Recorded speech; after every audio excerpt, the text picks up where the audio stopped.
What's up, y'all? It's Carla, aka Sela the Poet. I decided to do another video.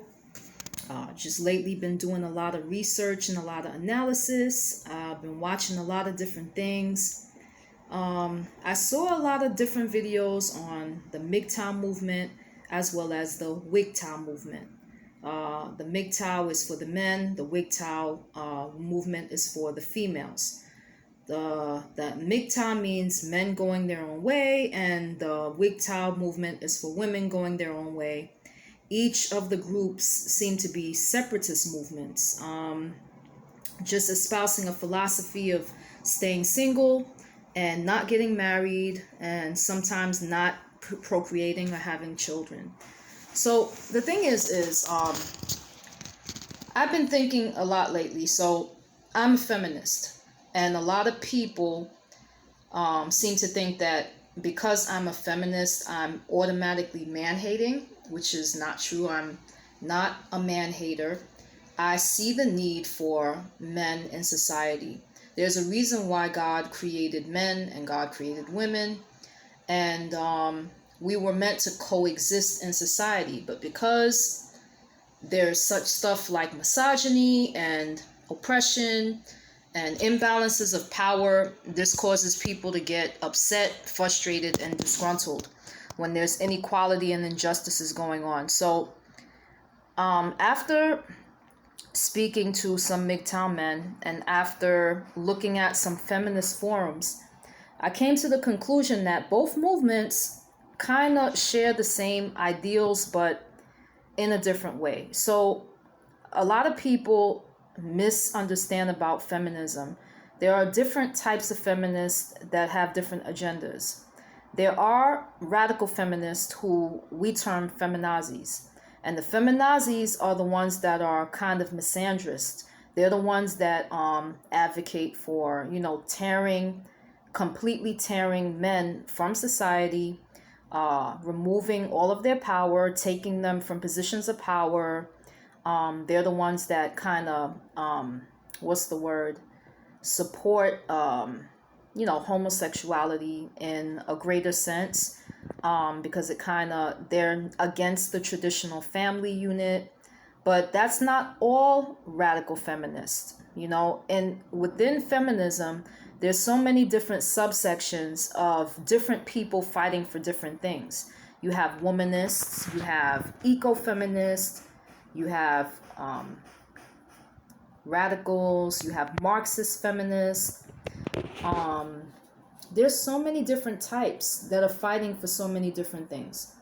And I consider myself a Christian feminist, an egalitarian feminist. I'm a feminist that actually believes in equal rights for both men and women, equal rights, equal opportunities, and equal responsibilities. Meaning that men and women should be able to get the same types of jobs and receive the same types of pay. Men and women, when they commit crimes, they should get the same sentences and the same punishments when they go to jail. There shouldn't be less of a punishment or more of a punishment because they are a different gender. It should be the same. Just like there's alimony for men and there's child support for men, it should be the same for women if the situation calls for it or is reversed.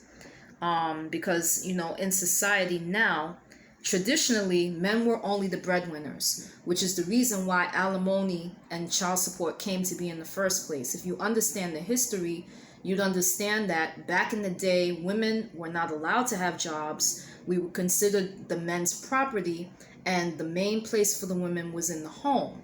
And they had the main burden of rearing the children and taking care of the household. And because they did not work, if the husband decided to divorce her, because back then the woman couldn't, I don't think the woman was allowed to initiate a divorce.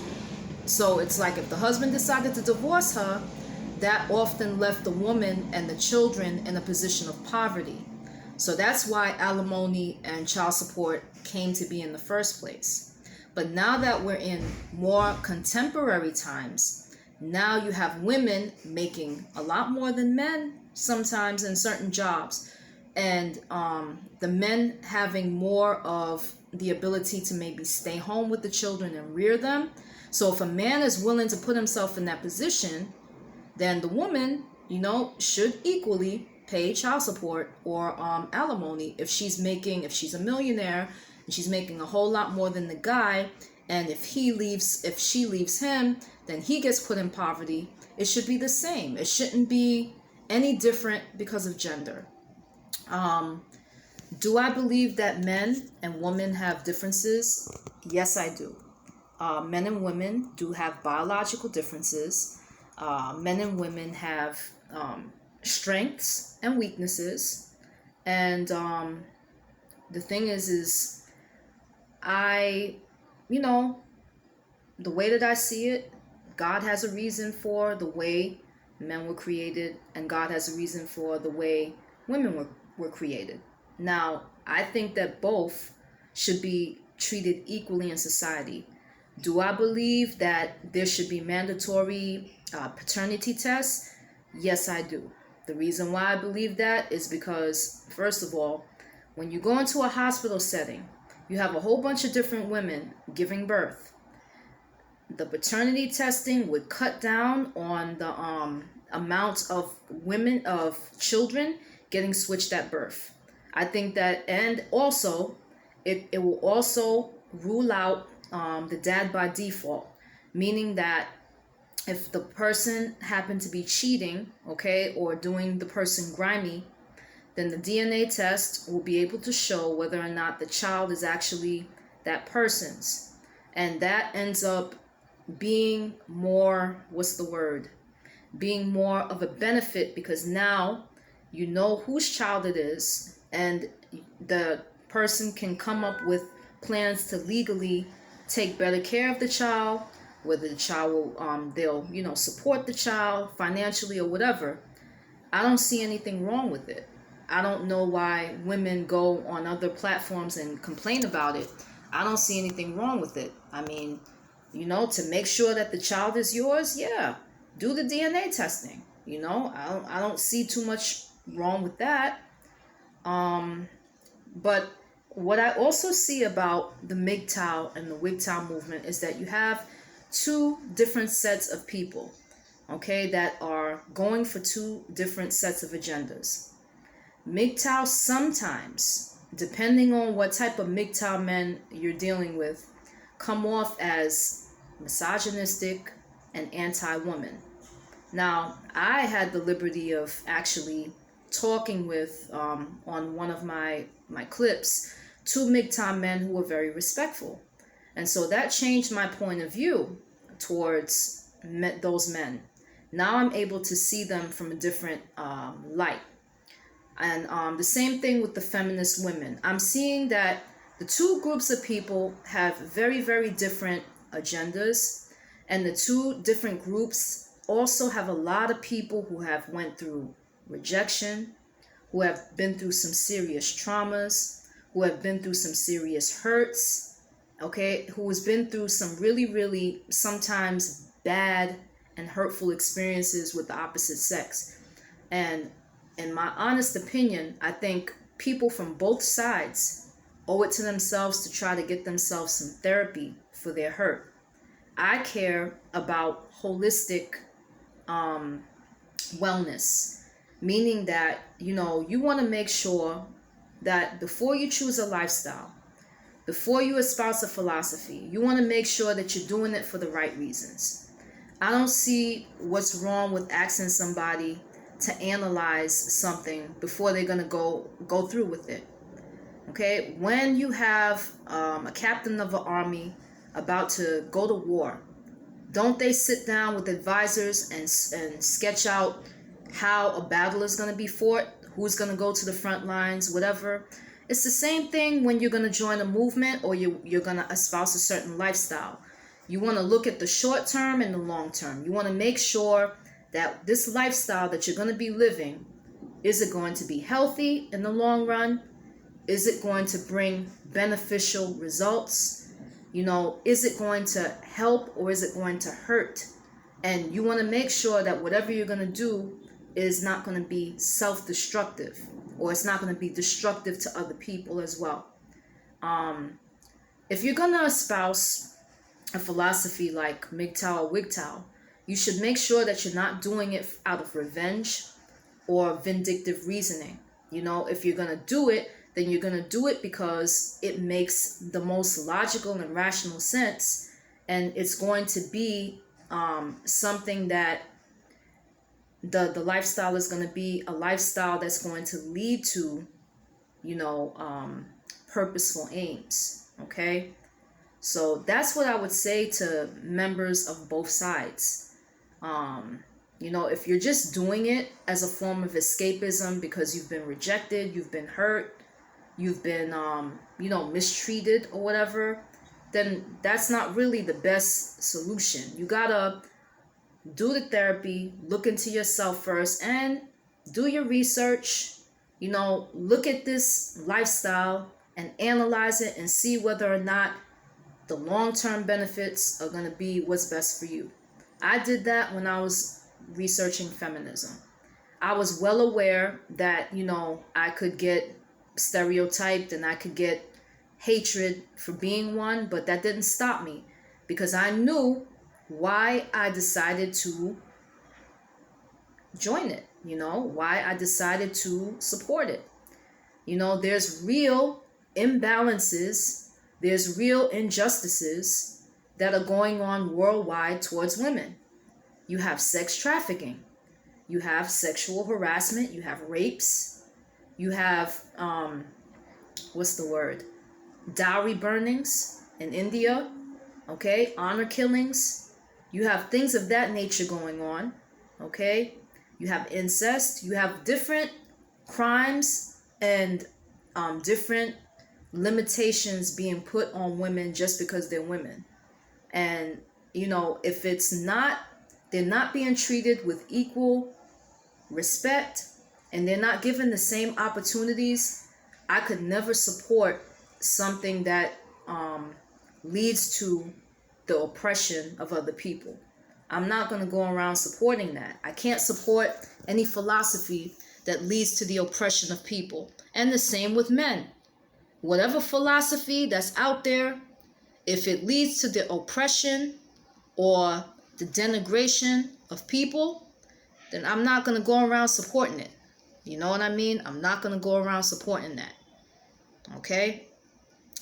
There are men that go through horrible experiences where they're caring for a child and then they find out that the child's not theirs. And then because he was caring for the child for so long, the state wants to make him pay child support for a child that's not even his. That's not right. That's not right. I would never co-sign anything, any mess like that, because it's not right. Because what if he goes and he ends up having his own child? Then he has to pay for a child that's not his, as well as pays for his own flesh and blood child. That's not right.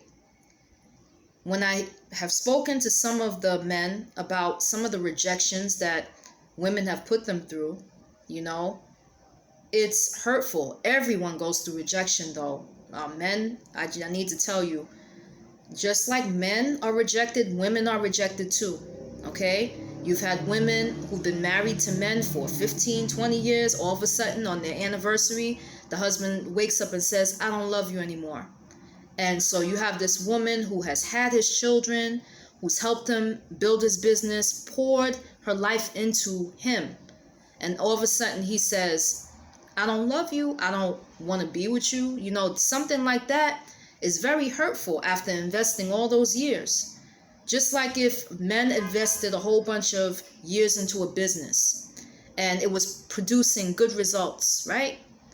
And all of a sudden, some of the members of the board decide to either fire you or whatever, you would feel hurt.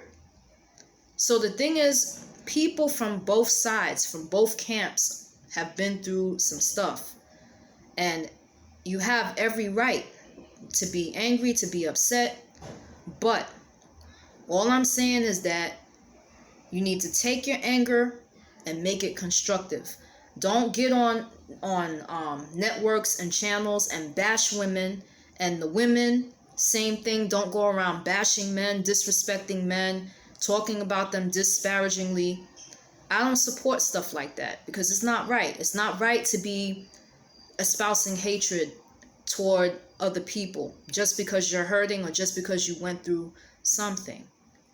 So those are just my thoughts. I mean, equal rights, equal opportunity, that would lead to more of a balance in society. That's the way that I see it. You know, if there's equal rights, equal opportunity, and equal responsibility, then people can honestly say that they're being treated the same way and treated fairly. But what I think is that human nature is so fickle that they're never going to really be happy with what's there.